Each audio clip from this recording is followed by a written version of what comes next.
아이 하나가 밤새 없어졌다. 문은 안에서 잠겨 있었고 대문도 열리지 않았다. 마당에는 발자국 하나 없었다. 방 안에는 이불이 그대로 남아 있었고 신발도 가지런했다. 새벽이 지나고 아침이 왔다. 그런데 그 집에서는 누구 하나 아이를 찾지 않았다. 부르지도 않았고 묻지도 않았다. 마치 그날 밤 아이의 이름이 먼저 사라진 것처럼. 아이를 찾지 않은 데에는 이유가 있었습니다. 이 집에서 아이는 처음부터 이 집안 사람이 아니었으니까요. 그 아이는 며느리가 데려온 아이였습니다. 전 남편에게서 낳은 아이였고 이 집안의 피는 아니었습니다. 처음 아이가 들어왔을 때 시아버지는 한참을 아이를 바라보았습니다. 말은 하지 않았습니다.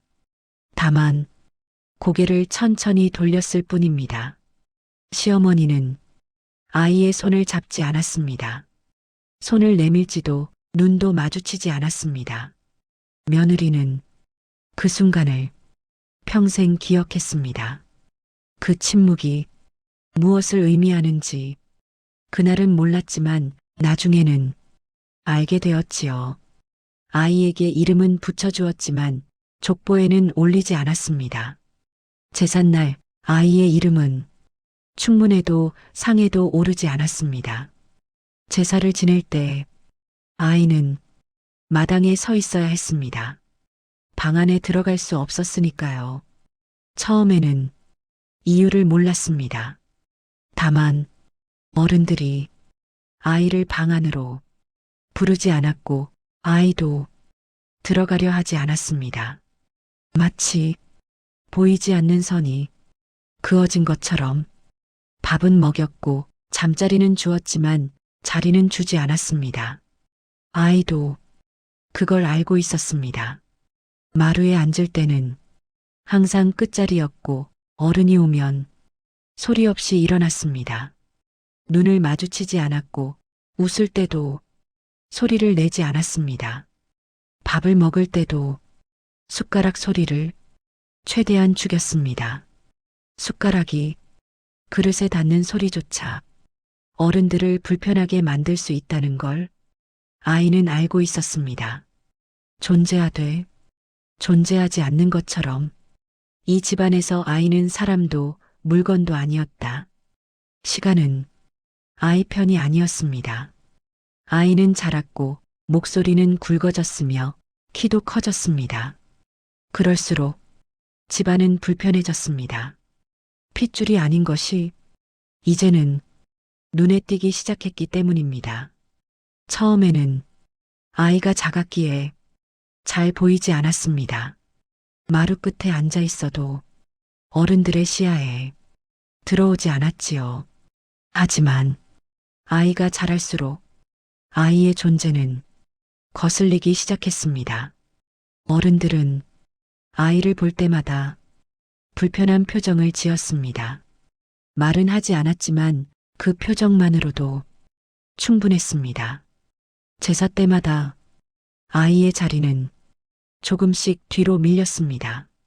마루 끝에서 부엌 문턱으로 마당으로 마지막에는 담장 밖으로 어느 순간부터는 상에도 오르지 않았습니다.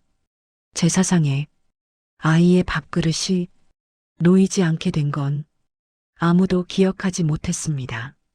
다만 어느 날부터인가 그렇게 되어 있었습니다. 아이는 그것도 받아들였습니다. 묻지 않았고 따지지 않았으며 슬퍼하는 기색도 보이지 않았습니다.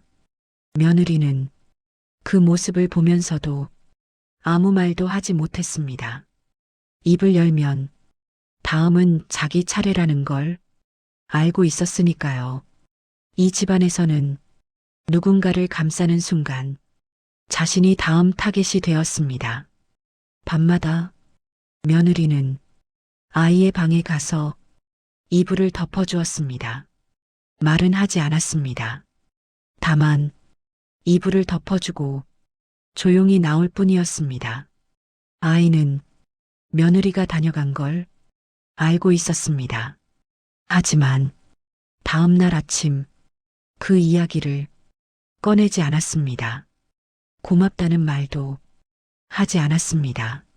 말하는 순간 며느리가 위험해질 거라는 걸 아이도 알고 있었으니까요. 그것이 며느리가 할 수 있는 전부였습니다. 그리고 아이가 받을 수 있는 전부였습니다. 어느 날 아침 아이는 부엌에서 밥을 짓고 있었습니다.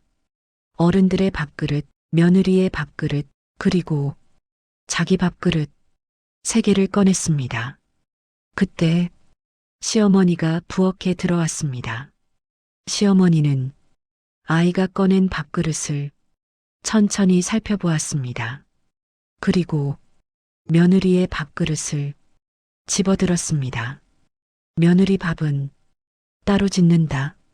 시어머니의 목소리는 차가웠습니다.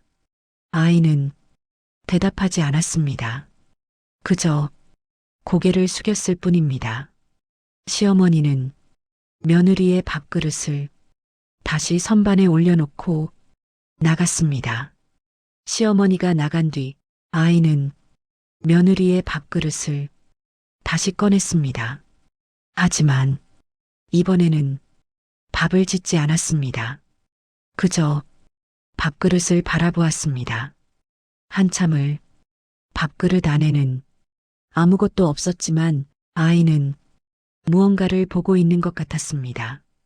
그리고 다시 선반에 올려놓았습니다. 며느리의 밥은 따로 지어졌습니다.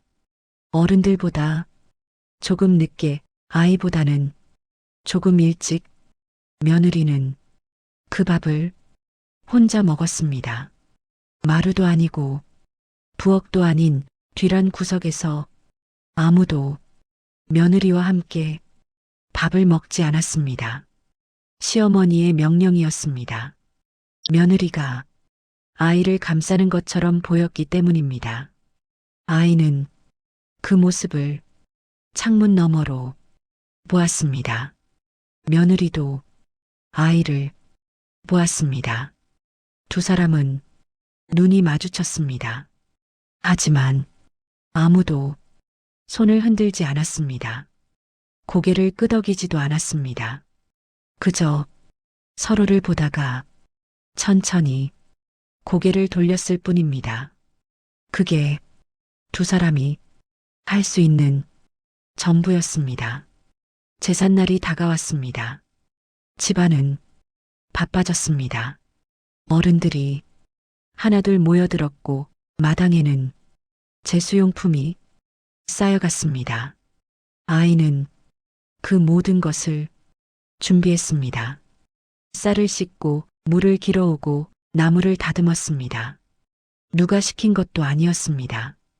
다만 아이는 자기가 해야 할 일을 알고 있었습니다. 이 집안에서 아이의 존재 이유는 일을 하는 것이었으니까요.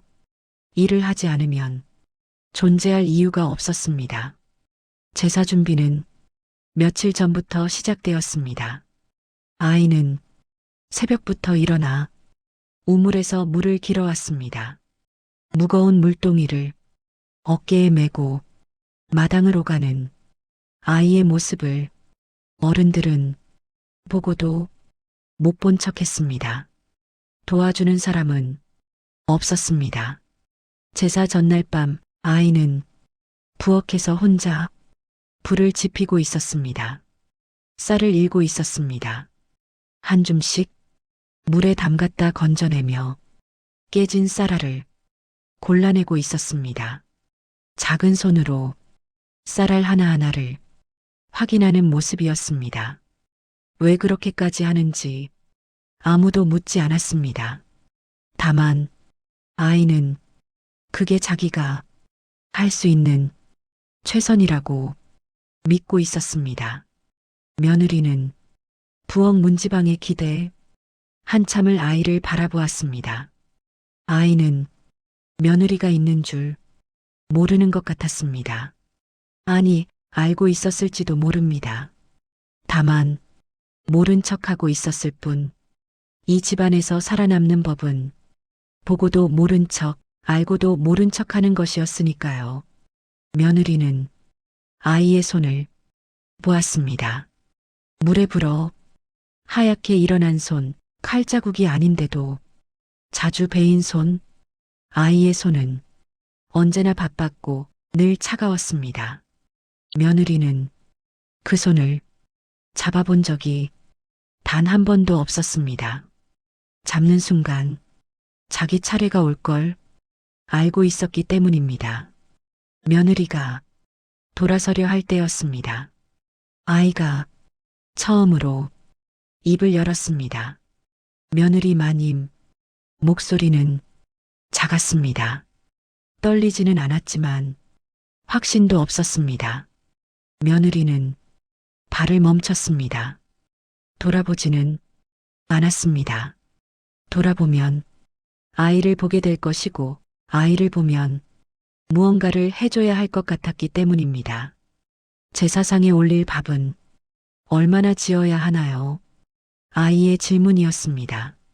며느리는 한참을 망설이다 대답했습니다. 20그릇.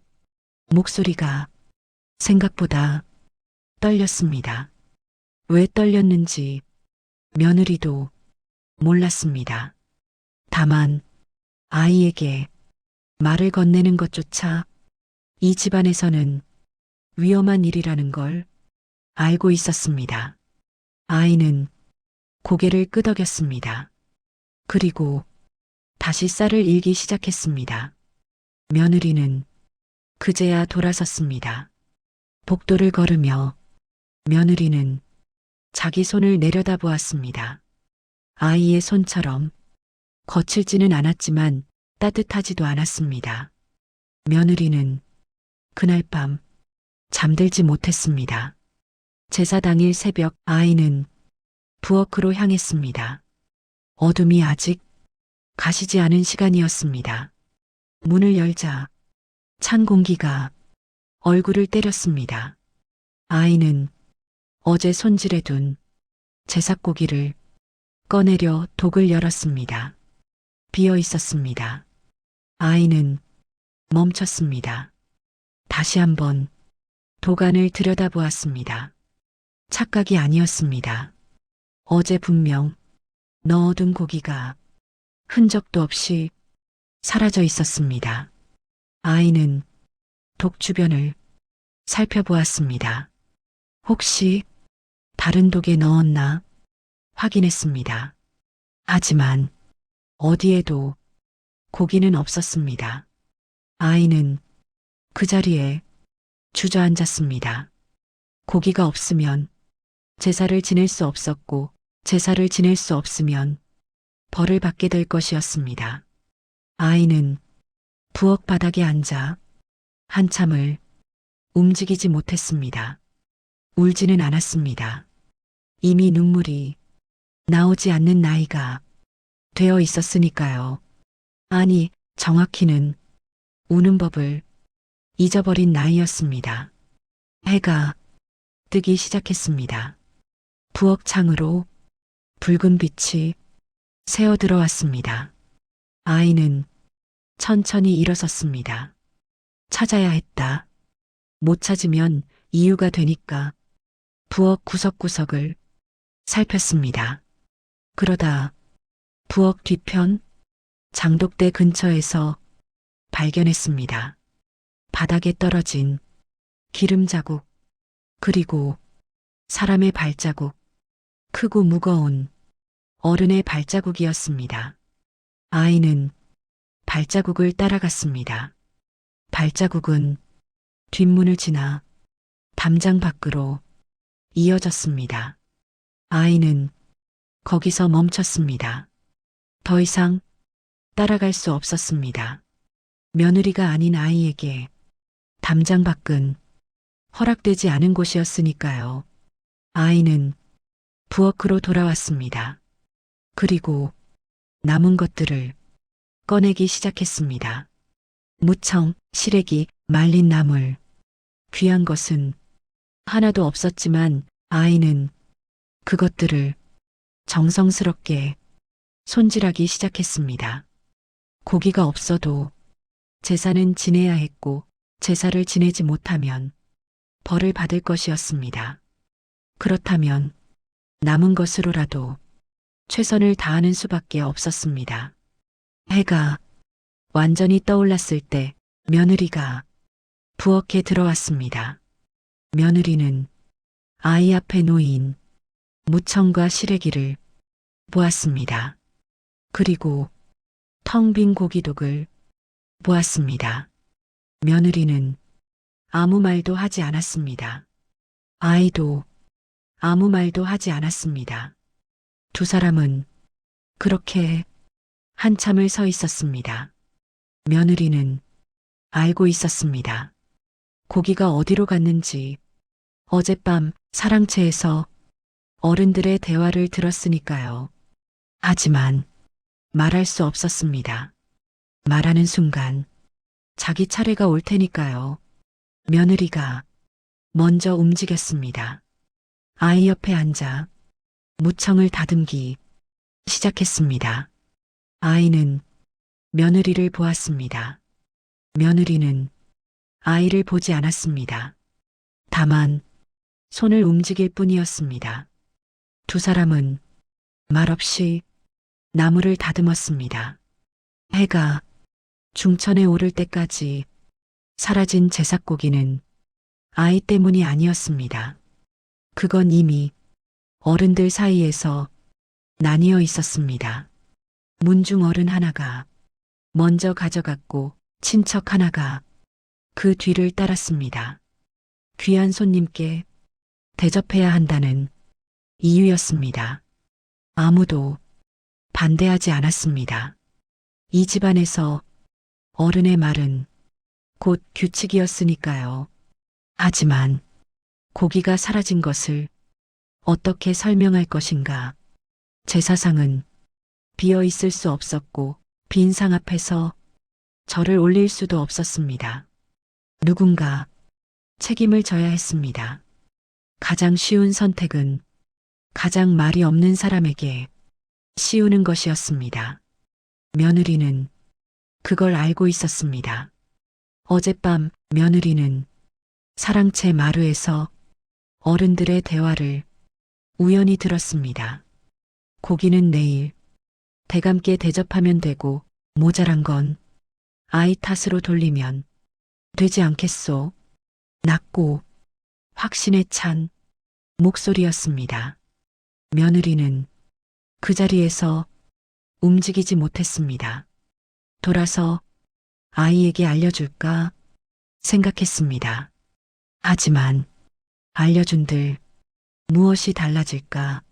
아이는 어차피 벌을 받을 것이고 며느리가 나섰다간 다음 차례는 자기 몫이 될 것이었습니다. 며느리는 그날 밤 자기 방으로 돌아갔습니다. 그리고 아침까지 잠들지 못했습니다. 눈을 감으면 아이의 얼굴이 보였고 눈을 뜨면 자기 손이 보였습니다. 아무것도 하지 못하는 손. 부엌에서 아이와 함께 앉아 무청을 다듬으며 며느리는 처음으로 생각했습니다. 이제는 누군가 보고 있다는 걸 알게 하고 싶다고. 해가 중천에 떴을 때 제사상이 차려지기 시작했습니다. 며느리와 아이가 부엌에서 음식을 날랐습니다. 무나물, 시래기나물, 콩자반, 고기는 없었습니다. 생선도 없었습니다. 제사상은 처음으로 초라했습니다. 어른들이 하나둘 모여들었습니다. 문중 어른들, 친척들, 그리고 집안에서 가장 높은 사람 모두가 상을 보았습니다. 그리고 아이를 보았습니다. 누군가 혀를 찼습니다. 이게 무슨 말이 되는 상이냐? 목소리는 낮았지만 날카로웠습니다. 아이는 고개를 숙였습니다. 며느리는 아이 옆에 서 있었습니다. 고개를 숙이지 않았습니다. 그저 상을 바라보고 있을 뿐이었습니다. 집안에서 가장 높은 사람이 입을 열었습니다. 고기는 어디 갔느냐? 목소리는 조용했습니다. 화가 나 있는지 실망한 건지 알 수 없었습니다. 아이는 대답하지 못했습니다. 사라졌다고 말할 수도 없었고 누가 가져갔다고 말할 수도 없었습니다. 말하는 순간 더 큰 벌을 받게 될 거라는 걸 알고 있었으니까요. 침묵이 길어졌습니다. 어른들은 아이를 보며 고개를 저었습니다. 누군가 입을 열었습니다. 정성이 부족했던 거지. 또 다른 사람이 말을 받았습니다. 이러니 조상님들께서 노하시는 게 아니겠소. 말들이 이어졌습니다. 하나하나가 아이를 향한 화살이었습니다. 아이는 점점 더 고개를 숙였습니다. 등이 굽어지는 것 같았습니다. 그때 며느리가 입을 열었습니다. 고기는 제가 치우지 못했습니다. 모두의 시선이 며느리에게로 쏠렸습니다. 며느리는 계속했습니다. 어젯밤 독이 비어 있었습니다. 누군가 먼저 가져가신 듯합니다. 정적이 흘렀습니다. 어른들 중 누군가 헛기침을 했습니다. 누군가는 시선을 피했습니다. 며느리는 멈추지 않았습니다. 아이는 새벽부터 남은 것으로 최선을 다했습니다. 고기가 없어도 정성은 담을 수 있다고 믿었기 때문입니다. 며느리의 목소리는 떨리지 않았습니다. 확신도 없었지만 거짓도 없었습니다. 집안에서 가장 높은 사람이 며느리를 바라보았습니다. 한참을 방 안이 조용해졌습니다. 누구도 움직이지 않았습니다. 며느리는 그 시선을 피하지 않았습니다. 피하는 순간 아이가 혼자 남게 될 거라는 걸 알고 있었으니까요. 집안에서 가장 높은 사람이 천천히 고개를 끄덕였습니다. 제사는 그렇게 시작되었습니다. 하지만 누구의 마음도 편하지 않았습니다. 상 앞에 앉은 어른들은 서로를 보지 않았습니다. 절을 올릴 때도 목소리가 작았습니다. 제사가 오늘 이 끝난 자리는 뒤 매우 중요합니다. 어른들은 그렇습니다. 신중히 사랑채에 논의해야 모두의 모였습니다. 의견을 듣고 싶습니다. 술상이 차려졌습니다. 밤이 깊어질수록 술잔은 비워졌고 말은 짧아졌습니다. 누군가 아이 이야기를 꺼냈습니다. 이제 제법 컸다. 그 말에 아무도 웃지 않았습니다. 잠시 후 다른 사람이 말했습니다. 언제까지 둘 수는 없지. 그 말에도 대답은 없었습니다. 하지만 부정도 없었습니다. 시아버지가 술잔을 내려놓았습니다. 혼인은 시켜야겠지. 그 말은 선택이 아니라 계산이었다. 그 말에 방 안이 조용해졌습니다. 시어머니가 천천히 입을 열었습니다. 우리 집안 사람도 아닌데 우리 집안 이름으로 혼인을 시킨다는 게 말이나 되는 소리요? 목소리는 차가웠습니다. 며느리는 문 밖에서 그 대화를 듣고 있었습니다. 숨을 참았습니다. 시아버지가 대답했습니다. 그럼 어찌하자는 거요? 시어머니는 대답하지 않았습니다. 하지만 그녀의 눈빛이 대답을 했습니다. 며느리는 그 눈빛을 문틈으로 보았습니다. 등골이 서늘해졌습니다. 방 안의 침묵이 길어졌습니다. 누군가 입을 열었습니다. 집안 체면도 있고 그렇다고 내쫓을 수도 없는 노릇이니 또 다른 사람이 말을 받았습니다. 조용히 정리하는 게 서로에게 좋지 않겠소? 정리. 그 단어가 방 안에 떨어졌습니다. 며느리는 그 말의 의미를 정확히 알았습니다. 결정은 회의처럼 이루어지지 않았습니다. 표결도 없었고 선언도 없었습니다.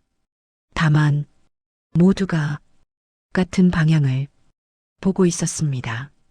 새벽 2시쯤 어른들이 일어났습니다. 시아버지는 마당으로 나갔고 시어머니는 부엌으로 갔습니다. 며느리는 자리에 남았습니다.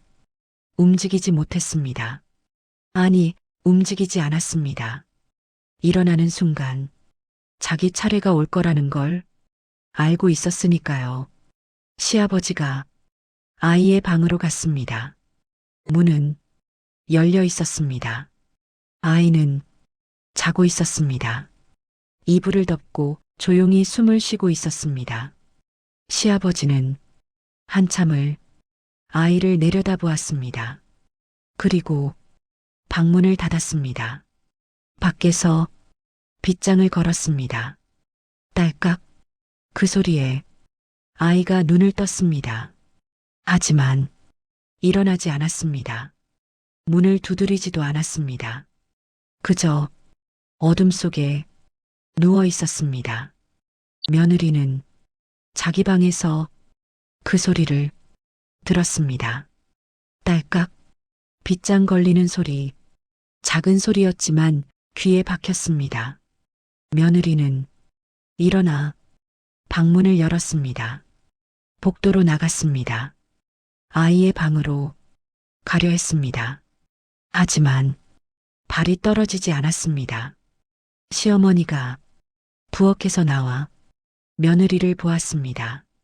두 사람은 눈이 마주쳤습니다.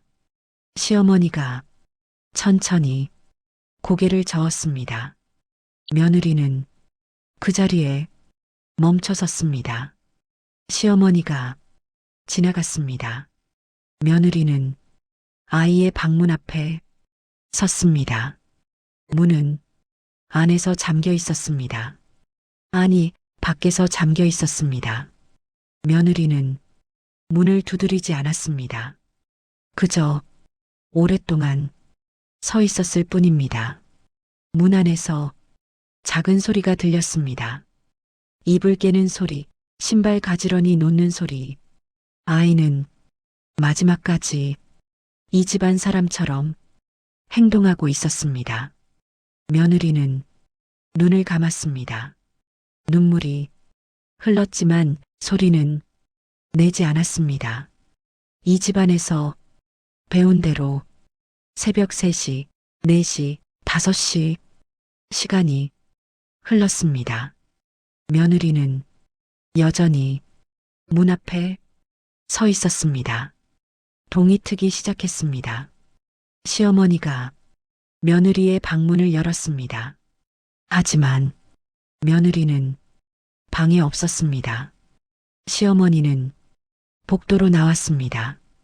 며느리가 아이의 방문 앞에 서 있는 걸 보았습니다. 일어나서 밥 지어라. 시어머니의 목소리는 낮았지만 단호했습니다. 며느리는 움직이지 않았습니다. 시어머니가 다시 말했습니다. 일어나라고 했다. 이번에는 목소리가 날카로웠습니다. 며느리는 천천히 몸을 돌렸습니다. 부엌으로 갔습니다. 불을 지폈습니다. 밥을 지었습니다. 그리고 아이의 밥그릇을 꺼내지 않았습니다. 아침이 왔습니다. 밥은 지어졌고 마루는 쓸렸습니다. 아이의 밥그릇은 처음부터 없는 것처럼 치워졌습니다. 시아버지가 마당에 나가 빗장을 풀었습니다. 문이 열렸습니다. 방 안은 비어 있었습니다. 이불은 개져 있었고 신발은 가지런했습니다. 하지만 아이는 없었습니다. 시아버지는 방 안을 한 바퀴 둘러보았습니다. 창문은 닫혀 있었고 벽에도 틈이 없었습니다. 아이가 나갈 곳은 없었습니다. 하지만 아이는 없었습니다. 시아버지는 고개를 끄덕였습니다. 그리고 다시 빗장을 걸었습니다. 며느리는 그 모습을 부엌창으로 지켜봤습니다. 눈물이 흘렀지만 소리는 내지 않았습니다. 시어머니가 부엌에 들어왔습니다. 며느리의 얼굴을 보았습니다. 아무 말도 하지 않았습니다. 다만 이렇게 말했습니다. 밥상 차려라. 며느리는 밥상을 차렸습니다. 어른들의 밥그릇, 며느리의 밥그릇, 두 개만. 아이의 밥그릇은 선반 안에 그대로 있었습니다. 어른들이 밥을 먹었습니다. 아무도 아이 이야기를 하지 않았습니다. 마치 처음부터 아이는 없었던 것처럼 며느리는 뒤란에서 혼자 밥을 먹었습니다. 밥이 넘어가지 않았습니다. 하지만 먹어야 했습니다. 살아야 했으니까요. 며칠 뒤 마을에서 말이 돌았습니다. 그 집 아이 하나 안 보인다. 그 집 사람들은 대답했습니다. 원래 우리 집 아이가 아니었어요. 찾지도 않았으니까요. 마을 사람들은 더 묻지 않았습니다. 핏줄 아닌 아이를 굳이 찾을 이유가 없다는 걸 모두가 알고 있었습니다. 며느리는 그 소문을 들으면서도 아이의 이름을 부르지 않았습니다. 부르는 순간 자신도 정리될 것을 알고 있었기 때문입니다. 하지만 밤마다 며느리는 아이의 방 앞을 지나갔습니다. 문은 여전히 빗장이 걸려 있었고 며느리는 그 문 앞에 한참을 서 있다가 천천히 돌아섰습니다. 시간이 흘렀습니다. 몇 달이 지났고 계절이 바뀌었습니다. 집안은 평온했습니다. 아이 이야기는 완전히 사라졌습니다. 하지만 며느리는 밤마다 그 방 앞을 지나갔습니다. 어느 날 시어머니가 말했습니다. 그 방 정리해야겠다. 시어머니가 빗장을 풀고 문을 열었습니다. 방 안은 그날 그대로였습니다. 이불은 개져 있었고 신발은 가지런했습니다. 먼지만 쌓여 있었습니다. 시어머니는 방 안을 들여다보다가 멈췄습니다. 그리고 천천히 문을 닫았습니다. 빗장을 다시 걸었습니다. 정리는 나중에 하자. 목소리는 작았습니다. 시어머니도 두려워하고 있었습니다. 무엇이 두려운지는 말하지 않았지만 며느리는 알고 있었습니다. 그 방 안에는 아직도 무언가가 남아 있었습니다. 이불 깨는 소리, 신발 가지런히 놓는 소리, 가끔 그 소리가 들리는 것 같았습니다. 하지만 아무도 그 이야기를 하지 않았습니다. 몇 해가 흘렀습니다. 집안은 아들을 얻었고 재산은 이어졌습니다. 아이 이야기는 완전히 사라졌습니다. 하지만 그 방은 여전히 열리지 않았습니다.